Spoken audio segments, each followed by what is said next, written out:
한밤중에 일어난 사건이 3세기에 걸친 오스만 제국의 신성한 전통을 깨뜨리고 새 대륙의 운명을 바꿔놓았다. 이제 여러분이 듣게 될 이야기는 오랫동안 묻혀있던 비밀을 드러낸다.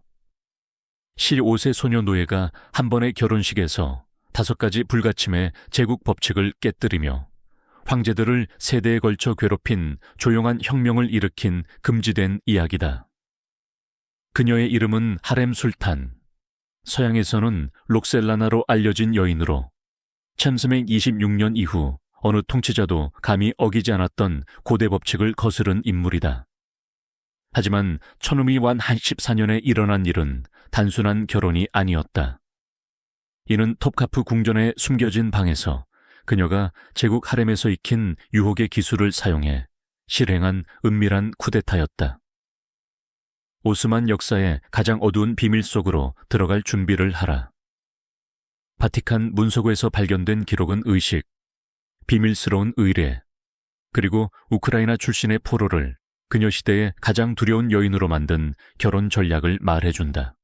그녀가 깨뜨린 모든 규칙은 우연이 아니라 여인들의 술탄국을 탄생시킨 치밀한 계획의 일부였다. 대리석 벽 뒤에서 베일을 쓴 인물들이 제국을 비밀리에 조종한 한 세기 반 동안의 이야기다.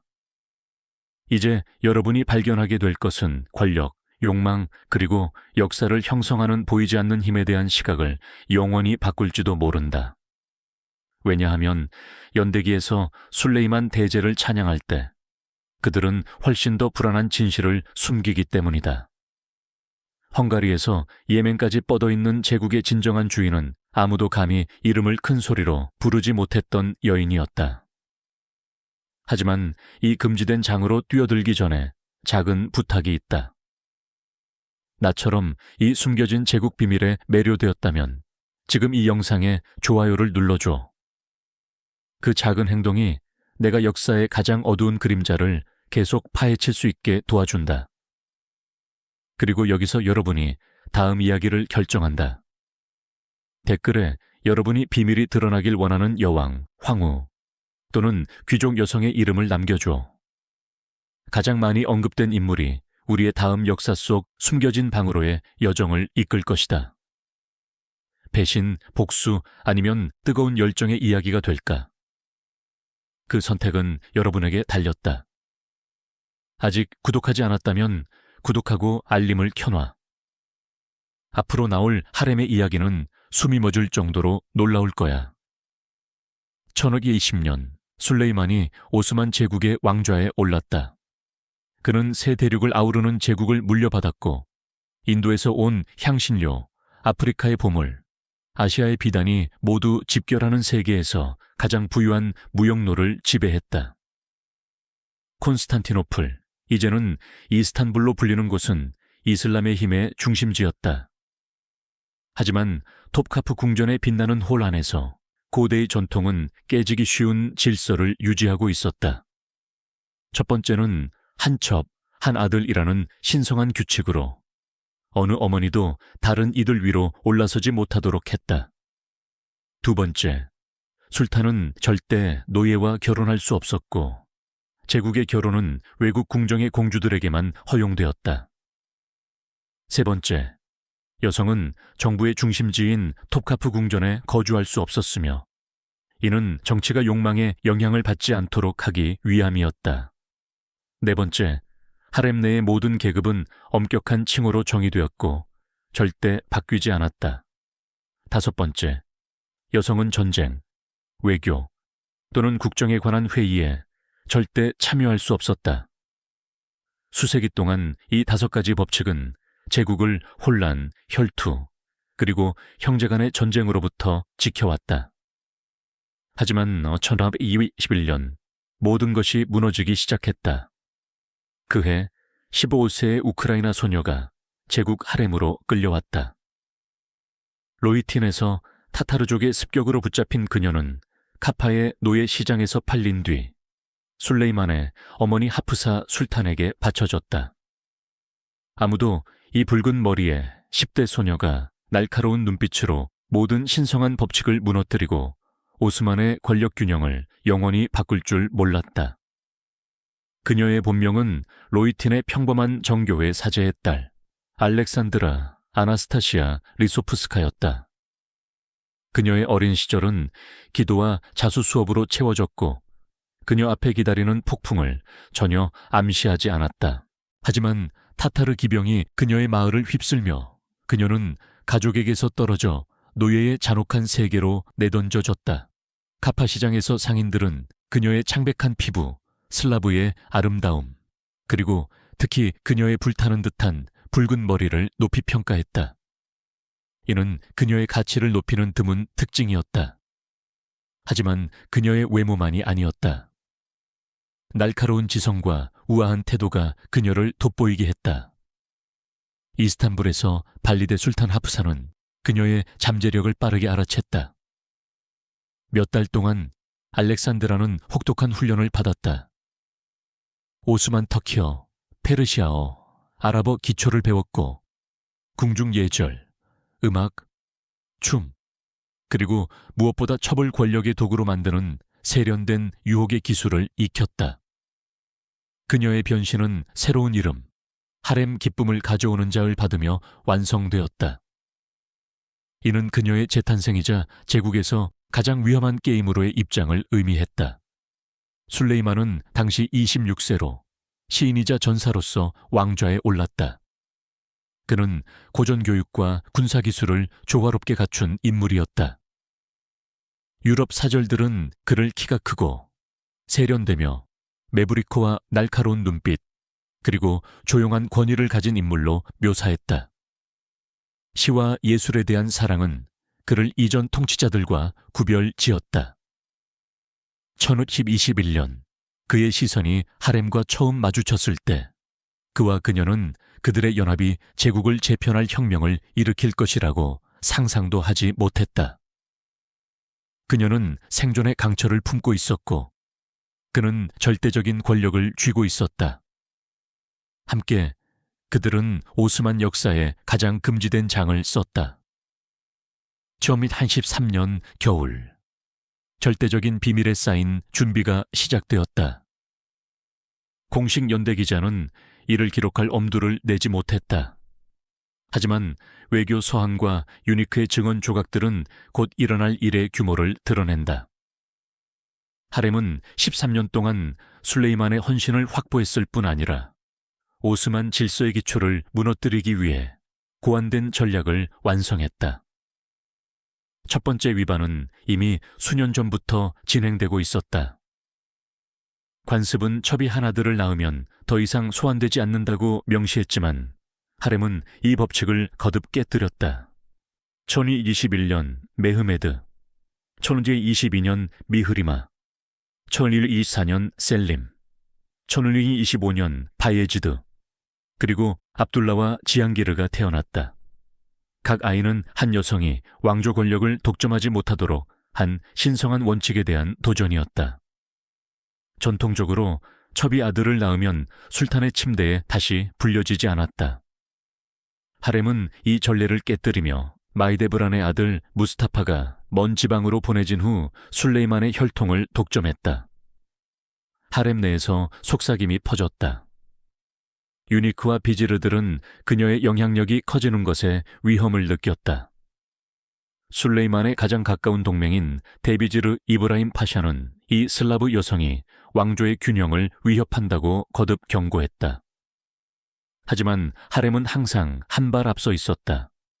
그녀의 힘은 자식뿐 아니라 심리학에 대한 마타르에 있었다. 술레이만의 가장 은밀한 시간에 그녀는 애정뿐 아니라 저항할 수 없는 유혹으로 포장된 정치적 조언을 제공했다. 시간이 지나면서 술탄은 국가의 결정을 내리기 전에 그녀와 상의하기 시작했다. 외국 사절들은 믿을 수 없다는 듯이 지켜봤다. 1530년 베네치아 사절 베르나르도 나바제로는 이렇게 썼다. 야만인 출신의 이 여성이 황제 폐에게 어느 조언자보다 큰 영향력을 행사한다. 그녀 죄 없이 결정되는 것은 없다. 두 번째 위반은 전례 없는 대담함을 요구했다. 14세기 오르안의 통치 이후 오스만 술탄은 첩과 결혼한 적이 없었다. 왕실 결혼은 외국 공주들에게만 허용되었다. 하지만 하렘은 이를 바꾸기로 결심했다. 먼저 그녀는 가장 큰 장애물인 술레이만의 어머니 하프사 술탄을 제거했다.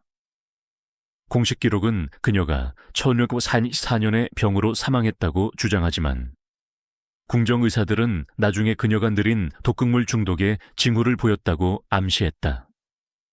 하프사가 사라지자 하렘은 이브라임 파샤를 약화시키기 위해 움직였다. 속삭임 캠페인을 통해 그를 야심차고 심지어 배신자로 묘사하며 술레이만의 신뢰를 점차 갉아먹었다. 동시에 하렘은 술레이만의 감정을 더욱 강하게 붙잡았다. 그녀는 연약함과 강렬한 충성심을 오가며 자신의 위치가 불안정하다면 궁전을 떠나겠다고 위협했다. 그녀에게 욕망 이상으로 묶인 술레이만은 결국 굴복했다. 결혼 준비는 비밀리에 시작되었다. 이는 그 자체로 스캔들이었다. 노예와 술탄의 결혼을 금지한 법 때문에 학자들은 하렘이 결혼 당일 황제의 칙령으로 정식 자유인이 되는 허점을 승인하도록 설득되었다. 기술적으로 합법이었지만 보수파들에게는 이단에 가까운 행위였다. 노예가 황후로 격상된 것이다. 세 번째 위반은 그녀가 오래된 궁전에서 제국의 정치적 심장인 톱카프 궁전으로 옮겨간 것이었다.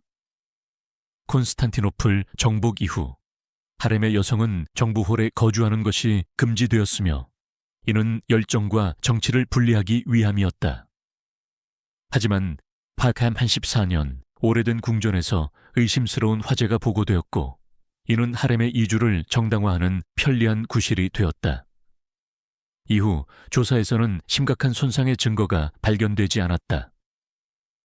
이 화재는 아마도 그녀가 톱카프에 영구적으로 머물기 위한 연출이었을 것이다. 그녀의 새 방에서 하렘은 이전 어느 여성도 가지지 못했던 것을 얻었다. 바로 권력에 대한 직접적인 접근이었다. 특별히 제작된 창살 창문을 통해 그녀는 제국 의회의 회의를 관찰할 수 있었다. 비밀 통로가 그녀의 방과 술레이만의 방을 연결해 국가회의 중에도 사적인 논의가 가능했다. 수세기 후 발견된 이 터널들은 그녀의 영향력을 궁전 구조 자체에 엮기 위한 음모의 정밀함을 보여준다. 네 번째 위반은 더욱 대담했다. 오스만 계층 내에서 완전히 새로운 칭호를 찬간한 것이다. 하세키 술탄이라는 칭호는 오스만 전통에 존재하지 않았다. 하렘은 자신을 모든 첩, 황족 공주, 심지어 비지르의 아내들 위로 올려놓을 칭호가 필요했다. 이는 정치적 발명의 기막힌 행위였다. 하세키는 페르시아어로 유일한 총애를 의미했고 술탄이라는 단어는 한때 남성 왕족에게만 사용되던 것으로 유럽의 황후와 동등한 권위를 부여했다. 전 노예에게는 상상할 수 없는 일이었다. 궁정학자들은 전통 텍스트를 뒤틀어 이 대담한 새 칭호를 정당화하기 위해 고전 문헌을 뒤졌다. 궁전 도서관에 보존된 문서들은 이러한 논리가 얼마나 억지스럽고 급진적이었는지 보여준다. 하지만 하렘의 가장 대담한 위반은 아직 오지 않았다. 제국 정부에 직접 참여한 것이다. 하렘의 여성은 생식과 오락에만 국한되었고 그들의 목소리는 정치, 전쟁, 외교에서 차단되었다. 하렘은 이 장벽을 무너뜨렸다. 유니크, 손수 뽑은 첩, 뇌물을 받은 하인들을 통해 그녀는 제국의 정보 서비스에 필적하는 비밀 정보 네트워크를 구축했다. 어떤 음모, 동맹, 배신도 그녀의 눈을 피하지 못했다. 이 지식의 그물로 무장한 그녀는 음모가 터지기 전에 예측하고 경쟁자들의 약점을 파악하며 술레이만에게 국가의 운명을 형성하는 전략을 속삭였다. 외국 사절들은 곧 진실을 깨달았다. 오스만 권력에 접근하려면 하렘 자신을 설득해야 했다. 좀41년 프랑스 사절 앙투안 에스칼렌디아가는 이렇게 썼다. 데투르크의 호의를 얻으려는 자는 먼저 그의 술타나의 호의를 얻어야 한다. 그녀 없이 결정되는 것은 없다.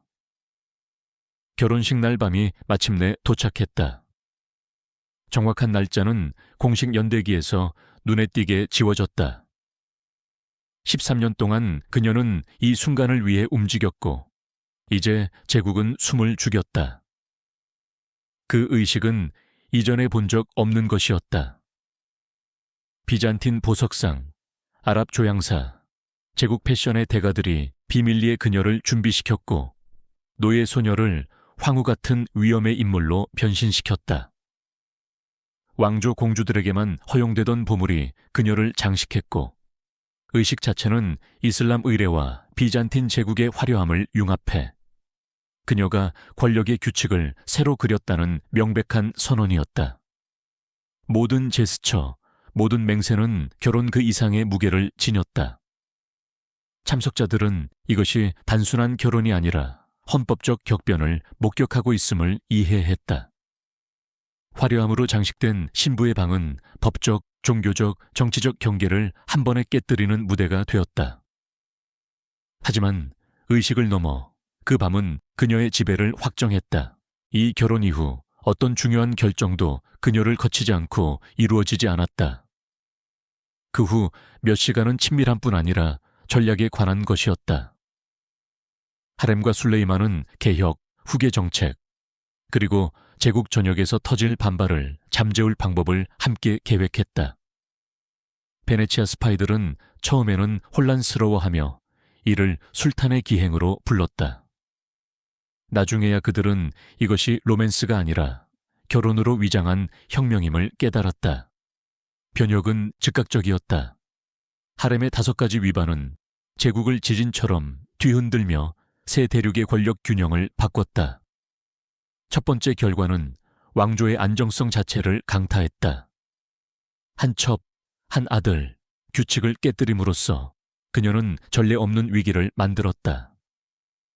마히데브란의 아들 무스타파와 그녀의 6 자식들이 대립하면서 왕조 내 형제 간 전쟁의 위협이 커졌다. 한때 술탄의 총애를 받으며 후계자로 여겨졌던 마히데브란은 급작스럽고 잔혹한 몰락을 겪었다.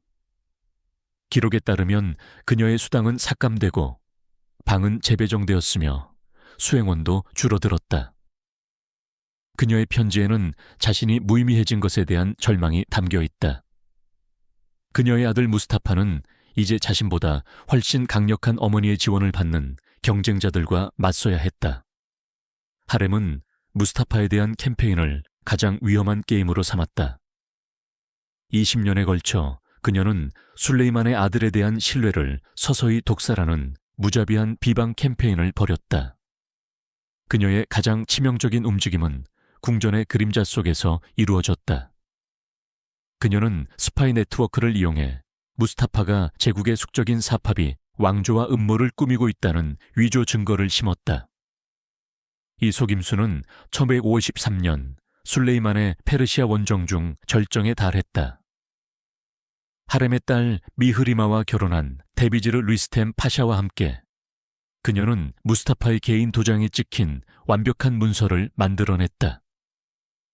이는 그의 비서들에게 뇌물을 주고 훔친 것이었다. 코나 평원에서 아버지의 천막으로 소환된 무스타파는 왕자들에게 가족 면담 중 보장된 고대의 안전을 믿고 들어섰다. 하지만 비단 커튼 뒤에는 벙거리 처형자들이 기다리고 있었다. 그 숨막히는 공간에서 그들은 활줄로 그를 붙잡아 목을 졸랐다. 술레이만은 움직이지 않고 그의 장남의 생명이 빠져나가는 것을 지켜봤다. 제국은 흔들렸다. 연대기에는 무스타파의 죽음에 항의하는 예니체리 반란이 기록되었고 이는 잔혹한 힘으로 진압되었다. 이는 오스만의 여러 전선에서 일시적으로 힘을 약화시켰다. 유럽에서는 카를 5세, 오스트리아의 페르디난트 1세, 프랑스와 1세가 즉각 반응하며 오스만의 불안정성을 이용해 영토를 되찾거나 새 동맹을 맺을 방법을 계산했다. 하지만 무스타파의 죽음은 첫 번째 충격파에 불과했다. 여기서 5가지 거대한 변혁이 파문을 일으켰다. 첫째, 술레이만과 하렘의 결혼은 수세기의 왕조 관습을 깨는 선례를 세웠다. 더 이상 오스만 통치자는 외국 공주들과의 결혼에 얽매이지 않았다. 노예 첩도 정당한 황후로 격상될 수 있었다. 유럽과의 권력 균형이 바뀌었다. 왕실 결혼은 더 이상 외교의 도구가 아니었다. 하렘의 며느리 누르바누 술탄은 베네치아 출신의 전 노예로 하세키 칭호를 받아 그녀의 시어머니가 시작한 혁명을 이어갔다. 1560년 베네치아 사절 마리노 카발리는 이렇게 경고했다. 옛 방식을 고집하는 자들은 진정한 영향력에서 배제될 것이다. 이제 하렘과 단을 모두 구애해야 한다. 둘째, 하렘은 톱카프 궁전의 벽을 무너뜨렸다. 수세기 동안 하렘은 통치의 기계와 분리되어 있었다. 하지만 그녀의 궁전 내 영구거주는 전례 없는 영향력의 통로를 만들었다. 건축가들은 비밀 통로와 숨겨진 방을 만들어 그녀가 제국 의회를 관찰할 수 있게 했고, 심지어 벽을 통해 속삭임을 전달하는 원시적 장치를 설치했다. 장관들은 그들의 말이 술탄하나 그녀의 스파이에게 들릴지 몰랐다. 이로 인한 편집증은 궁정문화를 초기 정치감시 시스템으로 왜곡시켰다. 셋째, 하세키 술탄 칭호의 창안은 황족 여성의 지위를 영구히 높였다. 하렘에게만 독특했던 이 칭호는 이후 사피에, 퀘셈, 투르한 같은 후궁들이 비지르와 왕자들과 동등한 권위를 잡는 무기가 되었다. 궁정의식, 재정구조, 계층은 이 새로운 권력을 수용하기 위해 재작성되었다. 예를 들어 투르한 술탄은 하루 2,000 아스페르의 수입을 얻었으며 이는 지방 총독이나 군사 예산에 맞먹었다. 그녀는 예루살렘, 메카, 발칸까지 뻗은 자선 재단을 통해 오스만의 영향력을 확장했다. 넷째, 그녀의 직접적인 정치 고문 역할은 마지막 금기를 깼다. 하렘은 정책 결정에 참여하며 역사학자들이 여인들의 술탄국이라 부르는 선례를 세웠다. 거의 2세기 동안 술탄의 어머니, 아내, 자매들은 제국 결정에 공개적 또는 비밀리에 영향을 미쳤다. 유럽 문석에 보존된 편지들은 하렘이 폴란드의 지기스문트 2세와 독일 왕자들과 협상하며 공식 외교와 병행한 동맹을 맺은 것을 보여준다. 그녀는 슬라브 출신을 활용해 동방 지도자들과 유대를 맺으며 미래 통치자의 어머니로서 왕조의 권위를 주장했다. 이 모든 혁명은 노예 첩이 5세기 전통을 깨고 왕자를 목 졸라 죽이고 제국을 그녀의 의지에 굴복시킨 그 단 한 번의 밤에서 시작되었다. 하렘의 그림자는 그녀의 생애를 넘어 멀리 뻗었다. 그녀가 수행한 포로교환, 무역협정, 결혼동맹에 대한 비밀협상은 종종 제국의 공식 외교관들을 능가했다. 하지만 그녀도 자신의 혁명이 오스만 정치에 얼마나 깊이 뿌리 내릴지 예상하지 못했다. 그녀의 즉각적인 후계자들은 그녀가 개척한 길을 잡았다. 누르바누 술탄과 사피의 술탄은 궁전 내 여성 권력을 확장했고 미성년이거나 약한 술탄들 아래에서 그들의 어머니인 발리데 술탄들이 사실상의 통치자로 나섰다. 퀘셈 술탄은 가장 강력한 인물로 데비지르 임명, 지방 관직 명령, 여러 전선의 군사 전략까지 지휘했다. 그녀는 왕조의 생존을 위협하는 술탄들의 폐위와 처형을 명령할 정도의 권위를 휘둘렀다. 이 여성의 등장은 저항 없이 이루어지지 않았다. 보수적인 울레마는 전통의 타락을 비난하며 여성의 남성 영역 침범을 신성 모독으로 규탄했다. 하지만 시스템은 지속되었다. 군사작전은 계속 성공했고 제국 재정은 안정적이었으며 지방행정은 원활히 작동했다. 실질적인 효과는 많은 비판을 잠재웠다. 스캔들로 시작된 것은 곧 받아들여진 현실로 굳어졌다. 유럽은 적응했다. 처음에는 당황했지만 외국 궁정은 여성을 오스만 정치의 필수적인 플레이어로 받아들였다. 사절들은 술탄아들을 위한 선물을 준비하며 그들을 정당한 국가 행위자로 인정했다. 이 외교적 변화는 유럽 전역에 파문을 일으켰다. 프랑스, 오스트리아, 스페인의 여왕들은 오스만 여성들이 제국을 휘어잡는 모습을 부러워하며 자신들의 영역에서 비슷한 전술을 조용히 실혜롬했다. 하렘의 유산은 문화적 풍경도 재편했다. 이스탄불과 예루살렘에서의 그녀의 건축 후원은 신앙, 자선, 정치를 여성 권위의 기념물로 융합했다. 그녀의 모스크, 학교, 주방, 병원은 여성의 권력이 일시적인 이상 현상이 아니라 고려해야 할 힘임을 선언했다. 1058년 4월, 술레이만보다 8년 앞서 그녀가 사망하며 그녀의 물리적 통치는 끝났다. 하지만 그녀의 혁명은 끝나지 않았다. 그녀가 후원한 모스크 옆에 있는 그녀의 무덤은 그녀의 업적을 기리기 위해 여성들이 찾는 조용한 순례지가 되었다. 아랍어, 페르시아어, 오스만 터키어로 쓰인 그녀의 묘비명은 한 세대 전 노예 소녀에게는 상상할 수 없는 찬사를 담고 있다. 술레이만은 그녀의 상실에 충격을 받아 그녀의 톱카프 방에 다른 여성이 거주하지 못하도록 칙령을 내렸다. 이 명령은 1922년 제국 해체까지 지켜졌다. 그녀의 통치의 독특함을 기리는 조용한 기념물이었다. 하지만 그녀가 만든 기계는 계속 작동했다. 후계자들은 그녀의 칭호, 수입 구조, 선례를 이어받았다. 아름다움, 지성, 다산, 그리고 무자비한 계산을 통해 그녀는 세계에서 가장 보수적인 제국을 영구히 휘었다. 역사학자들은 이제 그녀를 정치혁명의 전략가이자 설계자로 본다. 하지만 질문이 남는다. 그녀는 여성 전반을 위한 길을 개척했나? 아니면 자신과 자신의 혈통만을 위한 권력을 확보했나? 진실은 층층이 쌓여 있다. 하렘의 승리는 이기적이었지만 그녀가 부순 문은 다시 봉인될 수 없었다. 그녀는 왕조의 미래 여성들에게 이전 질서에서는 꿈도 꾸지 못했을 기회를 남겼다. 그녀의 유산은 그야말로 충격적이었다. 그녀가 결혼식 밤에 부순 5가지 전통은 2세기 동안 지속된 새로운 정치적 현실의 5기둥이 되었다. 그것들은 가장 엄격한 체계에서도 한 여성의 지성, 인내, 대담함이 세상을 재편할 수 있음을 증명했다. 하렘 술타나는 자신의 생존만을 확보한 것이 아니었다. 1034년, 그녀는 제국의 규칙을 다시 쓰며 세대의 운명을 바꿨다. 이것은 단 하나의 이야기일 뿐이다. 유럽과 아시아의 문석에는 왕국을 무너뜨린 배신, 전쟁을 일으킨 속삭이는 열정, 대륙을 바꾼 음모와 같은 훨씬 더 어두운 비밀이 숨겨져 있다. 10대 노예 소녀가 어떻게 2세기 동안에 오스만 정치를 설계한 이야기에 매료되었다면 다른 궁정의 여왕, 후궁, 황후들이 왕들을 휘어잡은 숨겨진 그림자를 상상해봐. 그들의 비밀은 기다리고 있다.